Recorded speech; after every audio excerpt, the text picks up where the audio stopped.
Picture this. There you are, 1200 years ago.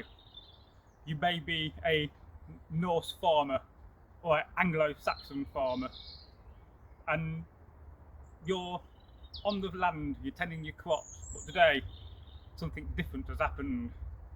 For you heard of a war band and you've had to arm up, and you may be a bondi or an Anglo-Saxon ceorl of the highest ranking and status.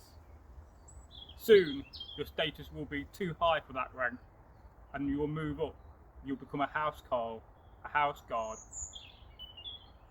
What sort of weapons would a warrior of that class carry? And before you can see me, I'm dressed today in my medieval clothing, and I'm very rich.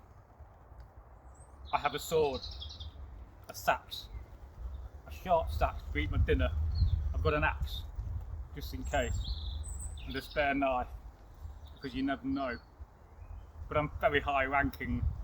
Most ceorls, and bondi Norse warriors could not afford a sword, but the very elitist of those people could, if you had the coin on the land and you're about to move up in status in the world. So before you can see I'm wearing a number of weapons. As I turn around to show you what I'm wearing, I don't have the most brightest colours on. You will notice I've got rather blandish colours. Nothing red, nothing blue, because I don't have that rank, I don't have that status in society yet to dress in those sort of clothes. I don't have the money to afford red wool. In fact, the only bright bit of colour wool I'm wearing is my hat, which is blue under my helmet. I don't have a shirt of mail or a wing shirt, because again, I can't afford that. It's too much money. I decided to put my spare cap into a sword, my spare coin, and not buy a suit of rings. But I aspire to be that.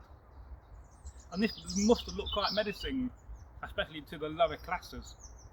That, maybe you just become a free man. Maybe you're a slave and you've been granted your freedom. I would look rather superior to most of those people and most of the average farmers and workers and fighters in any heathen or Anglo-Saxon army. And please, let's not forget people like the Jutes, the Angles, who gave the name to Angleland, and the Frisians, one of my favourites. And the Frisians are so underrepresented on this channel and on many other channels, but one day I will address that. So, I'm sure you agree, I look quite tough. What does this say? This says that I'm a man with experience. I've been to war, I've survived, and I've done well for myself. At this point in my life, during the 8th and 9th century, I would be in my 40s, the prime of my life, which is probably way higher than the average age, which is probably in the 30s and early 40s. So I will be regarded as an older. I would be looked up to for advice, and I would be considered to be very important, but not as important as the men above me, who are much higher in rank. And there are many, but there are more peasant warriors than there are elitist warriors. I would say for every elitist warrior there will probably be 20 average farmers type warrior who would be called up to fight. Because you've got to defend your land. If you don't defend your land, you don't do what your lord told you to, or your earl, or your jarl, then you'll be in trouble as well, because that's disrespectful. And that's one thing in society in the medieval times you cannot afford to be. You cannot afford to be disrespectful to your kin and the people that are higher above you. And I'm very lucky today, for today I am indeed carrying a pattern moulded sword. So this says status, this says wealth. And normally I would have a shield, but I left my shield at my longhouse. I'm just walking about the land a little bit around my longhouse. I'm waiting for some of the men to gather so we can march off and fight this war band. Maybe it's Saxons, maybe it's the Norse coming to steal our gold and silver and our women. Well, we won't put up with that. And so, this is what I represent. Of course, if I don't have a shield, I could always go to battle with two knives, a knife and a sword, and I'm sure you agree, if you're fighting in this sense without a shield, you're very well open and you may not survive the shield wall, because you have to stand behind the shield wall if you don't have a shield. So most people will have a shield. Being careful, as this is very, very sharp. So yes, so this is the top class of the free men, of the men that have earned their freedom or are free in the first place. You can either earn your freedom or you can be born free. And that is such an important thing, especially today, because I do believe we're not free today in many sense, but that is another story. And what are the chances of a big battle I would survive? Well, if I got captured, would I have enough wealth to be held ransom? Probably not, no. Unless I was very, very wealthy. And then my captors may say, well, you're not the highest rank, but you certainly got enough money to afford a ransom from your family, so we're going to keep you captive until they pay up a large bag of silver or gold. That may have happened.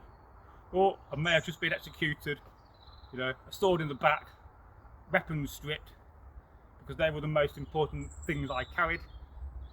And especially this, because this is very desirable, not only to the Saxons but to the Norse people as well, because we love our swords and this is such an expensive item.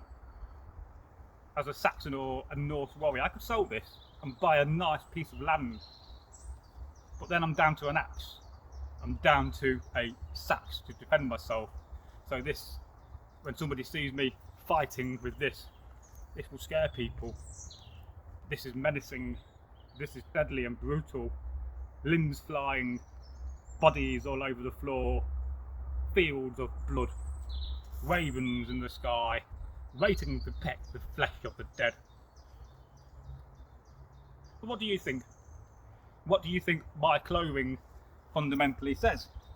So again, I'm wearing a very brownish trousers. These are the trousers of Anglo-Saxon, and I must say they're very, very warm.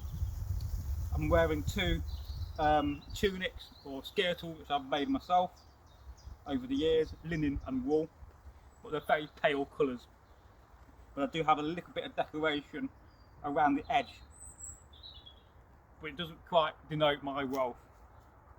I'm wearing a grey cloak because I can't afford a colourful cloak, but there are many legends.